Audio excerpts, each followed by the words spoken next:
రెండో అధ్యాయము. యూదాను గూర్చియు యెరూషలేమును గూర్చియు ఆమోజు కుమారుడైన యెషయాకు దర్శనము వలన కలిగిన దేవోక్తి. అంత్యదినములలో పర్వతముల పైన యెహోవా మందిర పర్వతము పర్వత శిఖరమున స్థిరపరచబడి కొండల కంటే ఎత్తుగా ఎత్తబడును. ప్రవాహము వచ్చినట్లు సమస్త అన్యజనులు దానిలోనికి వచ్చెదరు. ఆ కాలమున సియోనులో నుండి ధర్మశాస్త్రం, యెరూషలేములో నుండి యెహోవా వాక్కు బయలువెళ్ళును. జనములు గుంపులు గుంపులుగా వచ్చి యాకోబు దేవుని మందిరమునకు, యెహోవా పర్వతమునకు మనము వెళ్ళుదము రండి. ఆయన తన మార్గముల విషయమై మనకు బోధించును, మనము ఆయన త్రోవలలో నడుతము అని చెప్పుకొందురు. ఆయన మధ్యవర్తి అయి అన్యజనులకు న్యాయము తీర్చును, అనేక జనములకు తీర్పు తీర్చును. వారు తమ ఖడ్గములను నాగటి నక్కులుగాను తమ ఈటెలను మచ్చు కత్తులుగాను సాగగొట్టుదురు. జనము మీదికి జనము ఖడ్గమెత్తకయుండును, యుద్ధము చేయ నేర్చుకొనుట ఇక మానివేయును.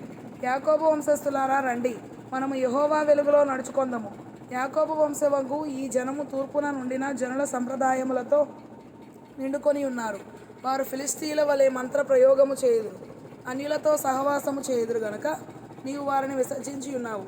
వారి దేశము వెండి బంగారములతో నిండి ఉన్నది, వారి ఆస్తి సంపాద్యమునకు మితిలేదు. వారి దేశము గుర్రములతో నిండి ఉన్నది, వారి రథములకు మితిలేదు. వారి దేశము విగ్రహములతో నిండి ఉన్నది, వారు తమ చేతి పనికి తాము వ్రేళ్లతో చేసిన దానికి నమస్కారము చేయుదురు. అల్పులు అణగద్రొక్కబడుదురు, గనులు తగ్గింపబడుదురు, కాబట్టి వారిని క్షమింపకుము. యెహోవా భీకర సన్నిధి నుండి, ఆయన ప్రభావ మహాత్మ్యము నుండి బండబీటలోనికి దూరుము, మంటిలో దాగియుండుము. నరుల అహంకార దృష్టి తగ్గింపబడును, మనుషుల గర్వము అణగద్రొక్కబడును. ఆ దినమున యెహోవా మాత్రమే ఘనత వహించును. అహంకారాతిశయము గల ప్రతిదానికిని, ఔన్నత్యము గల ప్రతిదానికిని విమర్శించు దినమొకటి సైన్యములకు అధిపతి అగు యెహోవా నియమించి ఉన్నాడు. అవి అణగద్రొక్కబడును. ఔన్నత్యము కలిగి అతిశయించు లెబానోను దేవదారు వృక్షముల కన్నిటికిని, బాషాను సింధూర వృక్షముల కన్నిటికిని, ఉన్నత పర్వతముల కన్నిటికిని, ఎత్తైన మెట్ల కన్నిటికిని, ఉన్నతమైన ప్రతి గోపురమునకును, బురుజులు గల ప్రతి కోటకును, తర్షీషు ఓడల కన్నిటికిని, రమ్యమైన విచిత్ర వస్తువుల కన్నిటికిని ఆ దినము నియమింపబడి ఉన్నది. అప్పుడు నరుల అహంకారము అణగద్రొక్కబడును, మనుషుల గర్వము తగ్గింపబడును.